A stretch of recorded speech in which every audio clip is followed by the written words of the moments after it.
कांग्रेस तो अपने ही लोगों से मारी जाएगी। कंपटीशन इस बात का नहीं है कि विरोधी पार्टी को कैसे पटकनी देनी है, बल्कि रेस इस बात पर लगी है कि अपनी ही पार्टी के नेता की कुर्सी को कैसे हिलाकर डिस्टर्ब कर दिया जाए।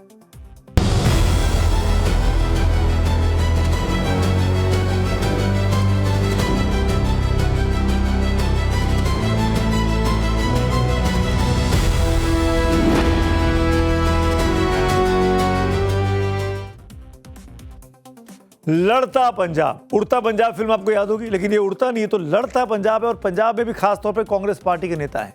पंजाब में विधानसभा चुनावों का बिगुल बजने में अभी वक्त बाकी है, लेकिन कांग्रेस के अंदर बगावत का टाइम बम टिक टिक कर रहा है। कलाई की जो आग पिछले कुछ महीनों से सुलग रही थी, वो आज अचानक बड़ी बैठक के बाद धधक कर सामने आ गई। ये पंजाब के पूर्व मुख्यमंत्री चरणजीत सिंह चन्नी का आलीशान घर है। यहीं पर आज चन्नी समर्थकों का जमघट लग गया। चन्नी समर्थकों की मांग है कि अमरिंदर सिंह राजा वड़िंग को प्रदेश अध्यक्ष पद से हटाकर ये जिम्मेदारी चन्नी साहब को सौंपी जाए और मुख्यमंत्री का चेहरा भी चरणजीत सिंह चन्नी को ही बनाया जाए। सुनिए क्या कहते हैं उनके समर्थक। चरणजीत सिंह जी चन्नी ਨੂੰ ਪ੍ਰਧਾਨ ਬਣਾਇਆ ਜਾਵੇ, ਚਰਨਜੀਤ ਚੰਨੀ ਜੀ ਨੂੰ ਮੁੱਖ ਮੰਤਰੀ ਬਣਾਇਆ ਜਾਵੇ। ਆਵਾਜ਼ ਇਹ ਉੱਠ ਰਹੀ ਸੀ ਵੀ ਜੇ ਕਾਂਗਰਸ ਨੇ ਆਉਣ ਵਾਲੀ ਸਰਕਾਰ ਬਣਾਉਣੀ ਹੈ ਤਾਂ ਚਰਨਜੀਤ ਸਿੰਘ ਚੰਨੀ ਨੂੰ ਅੱਗੇ ਲਾ ਲੈਣ। पिछले विधानसभा चुनाव के पहले भी कांग्रेस ने अमरिंदर सिंह को हटाया था, चन्नी को मुख्यमंत्री बनाया था नवजोत सिंह सिद्धू को सेटल करने के लिए, और बवाल मच गया था। कांग्रेस पार्टी चुनाव हार गई थी। इस बार तो खैर सत्ता में नहीं है, लेकिन ये बवाल शुरू हो गया है। 1 जुलाई को दरअसल कांग्रेस आलाकमान ने 2027 के लिए टीम कांग्रेस की पंजाब का ऐलान किया। चरणजीत सिंह चन्नी को चुनाव अभियान समिति का अध्यक्ष बनाया गया। विजय इंदर सिंगला को चुनाव प्रबंधन और समन्वय समिति की कमान सौंपी गई। सुखजिंदर सिंह रंधावा को कोर कमेटी का अध्यक्ष नियुक्त कर दिया गया और डॉक्टर अमर सिंह को घोषणा पत्र समिति के अध्यक्ष की जिम्मेदारी दी गई। पिछले कई दिनों से चर्चा थी कि पंजाब कांग्रेस में नेतृत्व परिवर्तन हो सकता है। बड़ी लंबी कवायद भी चली, लेकिन केंद्रीय नेतृत्व ने अमरिंदर सिंह राजा वड़िंग को अध्यक्ष बनाए रखा। प्रताप सिंह बाजवा को नेता विपक्ष के तौर पर ही कायम रखा। इसी के बाद पंजाब कांग्रेस में वड़िंग वर्सेस चन्नी गुट की सियासी जंग तेज हो गई है। चन्नी अपने घर में कांग्रेस नेताओं को इकट्ठा करके आलाकमान को सीधे तौर पर अब चुनौती दे रहे हैं। मेरी पार्टी में कोई नाराज नहीं है भैया। किसने आपको कहा कि कहा जा रहा था? क्या सोर्सेज? आप बोलेंगे सोर्सेज हैं, कौन किस बंदे ने कहा कोई नाराज है? कोई बंदा नाराज नहीं है। ऐसे तो आप घर में भी आपकी नाराजगी होती है। ये मीडिया क्रिएशंस हैं कि कोई नाराज है या नहीं नाराज है, लेकिन कोई नाराज नहीं है। बड़ा आसान है मीडिया पे ब्लेम कर देना। अपने विधायक संभल नहीं रहे राजा वड़िंग साहब से और मीडिया को ब्लेम कर रहे हैं। आज जब मोरिंडा में चन्नी के घर पर कांग्रेसियों की बैठक हो रही थी, उसी वक्त गुरदासपुर से कांग्रेस के सांसद और पूर्व deputy chief minister Sukhjinder Singh Randhawa ने दिल्ली आए और अमित शाह से मुलाकात कर ली। राहुल गांधी की धड़कनें बढ़ा दी। रंधावा को आलाकमान ने कोर कमेटी का चेयरमैन बनाया, लेकिन कहा जा रहा है कि वो भी अध्यक्ष बनना चाहते थे। लिहाजा अमित शाह की मुलाकात करके राहुल गांधी को मैसेज देने में उन्होंने कोई देरी नहीं लगाई। हालांकि रंधावा का कहना है कि ये मुलाकात पूरी तरीके से गैर राजनीतिक थी। उन्होंने गृह मंत्री से पंजाब की कानून व्यवस्था को लेकर मुलाकात की है।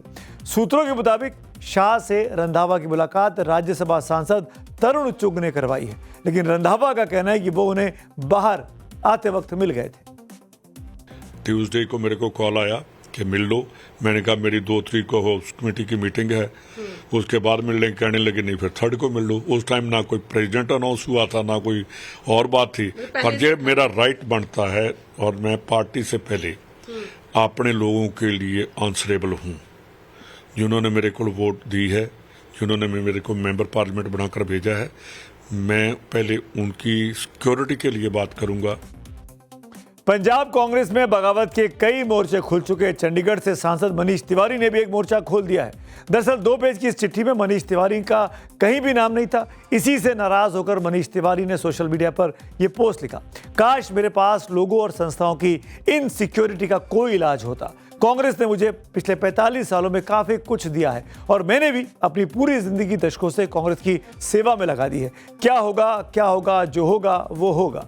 पंजाब में चुनाव सर पर है, इसीलिए कांग्रेस में महाभारत छिड़ी हुई है। पंजाब में कांग्रेस को सबसे मजबूत पार्टी माना जा रहा है। आम आदमी पार्टी के बाद कि मान के बाद अगर किसी के चांसेस हैं तो वो कांग्रेस के हो सकते हैं।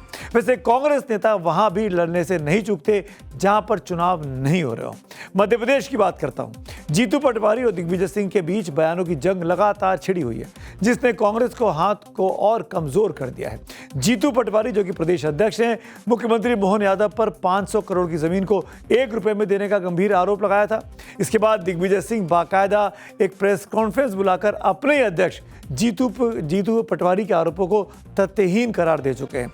मुख्यमंत्री मोहन यादव को दिग्विजय सिंह ने क्लीन चिट दे दी है। 500 करोड़ की जमीन 1 रुपए में दे दी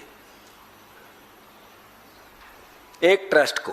ट्रस्ट में कौन है? ट्रस्टी नंबर 1 एक श्रीराम जी हैं, जो मुख्यमंत्री जी के सांस्कृतिक सलाहकार हैं। इसलिए वो चार्ज सही नहीं है।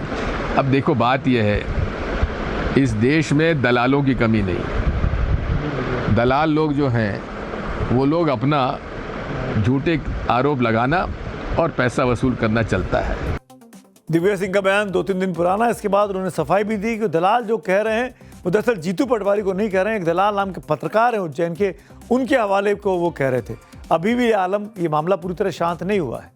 कहते कि राजनीति में टाइमिंग ही सब कुछ है। सही समय पर चला गया एक सही दांव किसी भी नेता या पार्टी की किस्मत बदल सकता है, लेकिन सियासी पिच पर खेला गया एक गलत शॉट किसी को भी राजनीति से बाहर दिखा सकता है। इस समय कांग्रेस पार्टी के भीतर जो कुछ भी चल रहा है, चाहे वो पंजाब के चुनाव से ठीक पहले नेताओं की बगावती तेवर हो या फिर मध्य प्रदेश में बिना चुनाव के आपस में बचा घमासान, कांग्रेस एक ऐसे चक्रव्यूह में फंसी हुई है जिससे बाहर निकलने का रास्ता फिलहाल दिल्ली दरबार को नजर नहीं आता दिखाई देता। बात करते हैं आज की एक और बड़ी कहानी की। पिछले कुछ दिनों से पूरे देश में ई रिक्शा के रहस्यमयी तरीके से अचानक रुक जाने से हड़कंप मचा हुआ है। ये ई रिक्शा चलते चलते बीच सड़क पर अचानक बंद हो जाते हैं।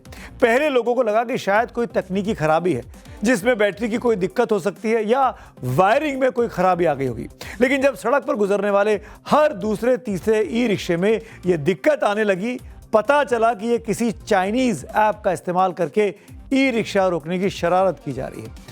सबसे अजीब बात यह कि जो लोग ये शरारत कर रहे थे वो पहले ई रिक्शा रोक देते थे, फिर कुछ लोग मदद के नाम पर 200-300 रुपए ऐट लेते थे और ई रिक्शा को चालू कर देते थे। आप में से बहुत से लोगों को ये एक सामान्य सी शरारत करने वाली छोटी मोटी खबर लगेगी, लेकिन इस खबर के पीछे की हकीकत सुनेंगे तो आपको झटका लगेगा, क्योंकि मामला सरकार तक पहुंच गया। ये देश की सिक्योरिटी से जुड़ा एक गंभीर मामला हो सकता है। वैसे भी चीन को लेकर हर देश अलर्ट मोड पर रहता है, क्योंकि ऐसे बहुत से चाइनीज प्रोडक्ट और चाइनीज ऐप्स हैं जिससे दुनिया भर के लोगों पर चीन की नजर रहती है। आप क्या करते हैं, कहाँ जाते हैं, ये सारा डेटा चीन तक बड़ी आसानी से पहुंच रहा है, चीन के ऐप्स के जरिए, चीन की चिप्स के जरिए। आप सोचिए, सड़क पर चलने वाला ई रिक्शे पर भी चीन का कंट्रोल है, तो आपके घर में ऐसे कौन कौन से चाइनीज प्रोडक्ट्स हैं जिसके बारे में आपको पता भी नहीं है और वो आपकी जानकारी चीन तक भेज रहे हैं। फिलहाल आप इस बात से तसल्ली कर सकते हैं कि ई रिक्शा वाली इस चाइनीज ऐप को केंद्र सरकार ने आनन फानन में बैन कर दिया, यानी खतरा खत्म नहीं, सिर्फ टला है, क्योंकि वो चिप तो अभी भी उस ई रिक्शे में लगी हुई है।